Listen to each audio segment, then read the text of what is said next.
Joining us now, NBC News White House correspondent Gabe Gutierrez. Also with us, David Rhodes, senior executive editor on national security for NBC News, and former U.S. ambassador to Ukraine, Bill Taylor. Thank you all for joining us. Gabe, what are we hearing from the White House this morning as this prisoner swap is underway?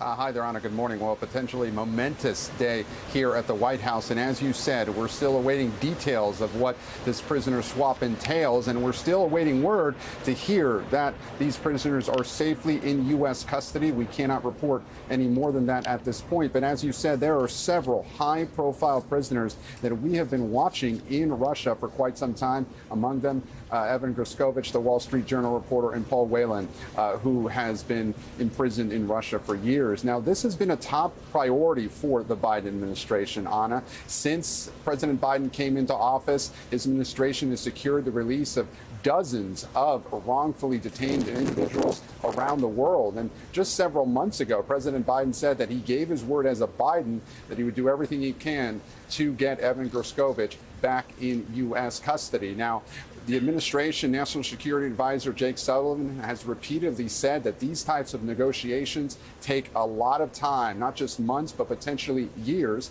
And there had been some disappointment that Paul Whelan was not included in the prisoner swap that happened with Brittany Griner earlier. And now his family, and I'm sure families of others who have been wrongfully detained in Russia, are eagerly awaiting news. But again, we're not hearing any confirmation just yet, Anna, of who may be included in this prisoner swap.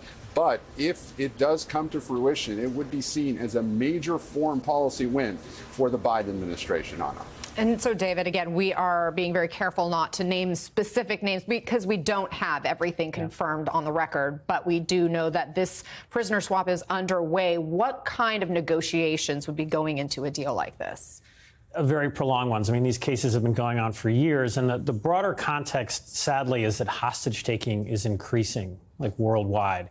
You had this, incredible, unprecedented moment on October 7th when Hamas seized 230 captives. And additionally alarming is states carrying this out. So you've had the Russian government just grabbing American citizens, Brittany Griner first. Paul Whelan's been there for years. Evan Gershkovich, a Russian-American journalist, was recently arrested. Venezuela took 8 Americans hostage. So the long-term question, this deal will bring some folks home. There's some people in American prisons who might come out in exchange. It's how do you deter this type of hostage taking? It is growing and growing, and an alarming and, I think, very dangerous thing. It is. And I think that is such a challenging question because we hear from this administration that this is such a huge priority is to bring these Americans home. They've called them wrongfully detained, people like Gershkovich and Paul Whelan.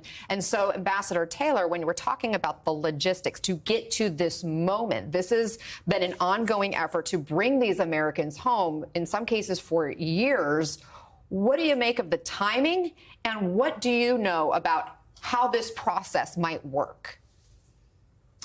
Well, on the timing, Anna, it is something that President Putin must have decided that he had to go forward and could get some of these people out.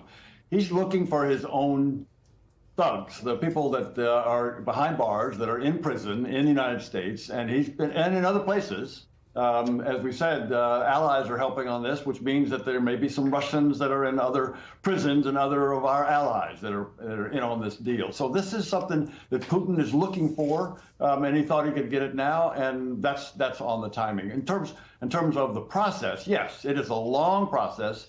We saw the acceleration of the Gershkovich trial because they wanted to convict him, and then they could move forward with that process. So that allows them to make this swap. Can you explain that, though, why conviction would make it more likely that they would make a swap? I can't explain that, no. It makes, for them, they say, look, we convicted him, he was guilty, and so we can trade him for somebody else who's been convicted and who's obviously guilty and in prison as well. It's that kind of a rationale that must be going on in Putin's mind. Ambassador, would you expect a one-to-one type of swap, or what are you going to be looking at when it comes to the type of leverage that Russia was using and what they may have wanted for in response?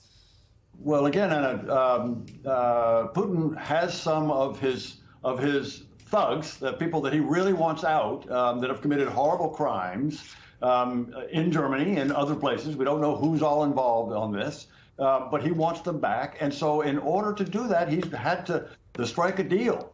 And apparently the Americans struck a pretty tough deal and got a lot out of this in order to take advantage of Putin's desire to get some of his buddies back.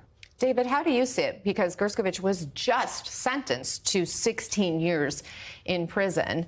And do you think that his conviction actually paved the way for a potential release? It may have. I don't, with Ambassador Taylor, I'm not sure what the rationale is here. Putin may think that to his population, if, someone goes through court, Brittany Griner was convicted as well before she was released, that somehow it's showing that the rule of law is followed in Russia. But I agree. It's about signaling to these operatives who work for Russia around the world that they will free you from jail. Ambassador Taylor mentioned an individual in Germany, a Russian, Vadim Krasikov. He carried out an assassination on German soil. He killed a former Chechen militant. He was convicted of that. He's now held in a German prison. And we've talked about it for a long time. Since the Brittany Griner release, Putin has been asking for him to personally be released. And I think that shows how important his spy operation, his operatives, those people who carry out assassinations abroad, what Vladimir Putin will do to signal to them, you do this for me, I will protect you, I will bring you home. Based on what you know of Vladimir Putin, having worked in that position as an ambassador to Ukraine, Ambassador, what do you think is his priority here when it comes to what he wants out of all of this? Well, Putin wants clearly just to establish himself as the most important person, the strongest person, a hero in Russian society and Russian history. And so bringing these people home, bringing spies, thugs home is part of that. It's of a piece with what he's trying to do in Ukraine. I mean, he's invaded a sovereign neighbor in order, again, to make himself an important leader in Russian history. So this is about Putin. David, you were held yourself as a hostage by the Taliban years ago. What is the reintegration process like for somebody who has been held in some cases for years? If you're Paul Whelan, 2018 is when he was initially taken into custody there in Russia, to being held and then going through the process of being freed and trying to get back to life in general. It's joyous. I don't want to minimize it. But again, Paul Whelan's been held for years. When the Brittany Griner exchange was done, he was left behind. That was heartbreaking for him. He's been serving a false, trumped up conviction on espionage charges. So he is elated if he's one of these prisoners. We don't know who it is. Same thing for Evan Gershkovich, just simply doing reporting. And he was sentenced, as you said, to 16 years in jail. There's a Russian-American journalist, again, I do not know who is involved in this trade, who was also secretly convicted. Her name is Alsu Kurmasheva. She is an American citizen who was visiting her ailing mother in Russia. She was then arrested and in a secret trial convicted of spreading false information about the Russian military or Russian state. Again, we don't know who is in this exchange, but it's extraordinary for them to come home.